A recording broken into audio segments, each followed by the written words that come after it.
साथ रजत वाजपेयी जी जुड़ गए हैं हमारे संवाददाता जगदलपुर से, और संतोष भारद्वाज जी जुड़ गए हैं कवर्धा से हमारे संवाददाता। संतोष, सबसे पहले मैं आपका रुख करूंगा। देखिए, अगर हम देखें वहां की राजनीतिक समीकरणों को, एकमात्र एक जो छत्तीसगढ़ के मुस्लिम चेहरे के सामने जो है भारतीय जनता पार्टी हिंदुत्व कार्ड खेलती हुई नजर आई। क्या कुछ लगता है सियासी धरातल पर यह कितना बड़ा कामयाब कदम बीजेपी के लिए या फिर कांग्रेस के लिए फायदेमंद साबित होगा? लेकिन सबसे पहले अगर बात करें, आज पूरे दिन भर जो कुछ चला, उसके लिए तैयारियां लगभग पूरी हो चुकी है। राजनीतिक अगर समीकरणों के हिसाब से बात करें, कवर्धा में क्या कुछ नजर आ रहा है? देखिए, निश्चित रूप से लोकतंत्र का महापर्व है और जिस तरह से कवर्धा जो विधानसभा में 2 विधानसभा सीटें हैं, लेकिन सबसे महत्वपूर्ण सीट जो आती है कवर्धा विधानसभा है, क्योंकि यहाँ के जो कैबिनेट मंत्री है मोहम्मद अकबर है और प्रदेश के जो महामंत्री हैं बीजेपी के विजय शर्मा, दोनों मैदान पे है। क्योंकि पूरे प्रदेश में सबसे हॉट सीट माना गया है, चूँकि यहाँ पर एक मुस्लिम चेहरा, एक पहला चेहरा है जो छत्तीसगढ़ में चुनाव लड़ रहे हैं इस वक्त। वहीं कवर्धा जिले में लगभग 803 मतदान केंद्र बनाए गए हैं, जिसमें से सबसे अति संवेदनशील मतदान केंद्र 11 है, जिसमें सबसे ज़्यादा सुरक्षा व्यवस्था की गई है। वहाँ पर लगभग 34 कंपनियों की वहाँ पर जिम्मेदारी दी गई है। तो कुल मिलाकर अगर देखा जाए तो पंडरिया और कवर्धा विधानसभा में दोनों विधानसभा सीटें काफ़ी खास है। अगर राजनीतिक समीकरण की बात की जाए, क्योंकि जो भाजपा ने एक हिंदू कार्ड वहाँ पर विजय शर्मा हिंदू कार्ड के रूप में वहाँ पर खेला है, लेकिन एक मुस्लिम चेहरा मोहम्मद अकबर के लिए भी इस जो कड़ी चुनौती है, क्योंकि वहाँ पर जो एक हिंदू चेहरा और विजय शर्मा जो प्रदेश के महामंत्री भी हैं, तो कुल मिलाकर पूरा जो मसला है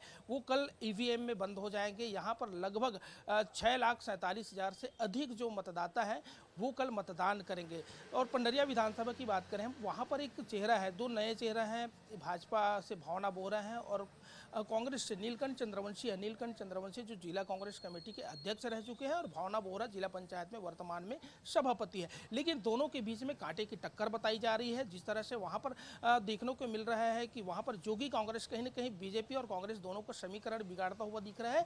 और वही स्थिति कवर्धा विधानसभा के, जहां पर आम आदमी पार्टी के जो लोहारा रियासत के राजा खड़ग राज सिंह है वो चुनावी मैदान में है और पूर्व जो कांग्रेस के विधायक रहे योगेश्वर राज सिंह उनके भाई हैं। तो ऐसे में दोनों जो पार्टियां हैं, जो राष्ट्रीय पार्टी है, उनको लेकर के आम आदमी और जोगी कांग्रेस कहीं ना कहीं रणनीति बिगाड़ने में जुटी हुई है। तो कुल मिलाकर जिले में अगर दोनों विधानसभा की जो नज़र है, पूरे छत्तीसगढ़ का नज़र इस सीट पर बना हुआ है।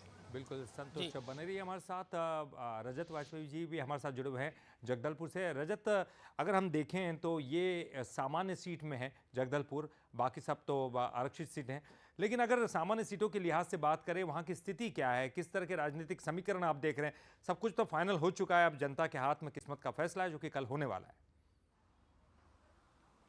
जी बिल्कुल ललित जी, आपका कहना सही है। जनता के हाथ में अब फैसला है और चूंकि ये संभाग की इकलौती सामान्य सीट है, इसलिए यहाँ मुकाबला जो है वो रोचक होगा, इस बात का अंदाजा पहले से लग रहा था। कांग्रेस और भाजपा ने बहुत सोच समझ के यहाँ कैंडिडेट डिक्लेयर किया है और एक लंबा समय बीत जाने के बाद इस तरीके का चुनाव देखने को मिल रहा है। अभी तक दोनों ही पार्टियों की तरफ से कोई व्यक्तिगत आक्षेप या फिर इस तरीके की कोई एलिगेशन अभी तक सामने नहीं आई है। चूंकि दोनों पूर्व महापौर रह चुके हैं, इसलिए इस बात का अंदाजा लग रहा था कि पॉलिटिकल जो आक्षेप है वो काफी लगाए जाएंगे एक दूसरे पर, लेकिन काफी हद तक जो है इस पर अंकुश रहा है।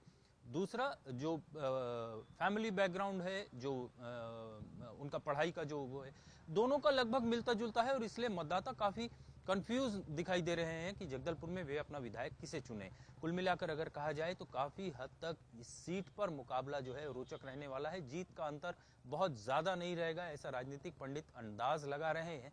कुल मिलाकर देखना होगा कि किसके पक्ष में ये जो है फैसला आता है। 3 दिसंबर को इसका खुलासा होगा और फिलहाल जो है दोनों प्रत्याशी जो है डोर टू डोर कैंपेन करके अपने पक्ष में माहौल बनाने के प्रयास कर रहे हैं। चलिए देखिए, अब ये बहुत बड़ा फैसला होगा, जनता को जाना होगा और वोटिंग करनी होगी। जितनी ज़्यादा प्रतिशत जो है वोटिंग का रहेगा, उतना ज़्यादा अच्छा ये माना जाता है। तो जनता से भी तो हम अपील कर ही रहे हैं बंसल न्यूज़ के माध्यम से भी कि जाइए, वोट करिए, आपका अधिकार है। बहुत बहुत शुक्रिया आपका दोनों का ही इस बातचीत के लिए। तो निश्चित तौर पर कहीं ना कहीं अगर हम देखें तो इस चुनाव को लेकर ख़ास तौर पर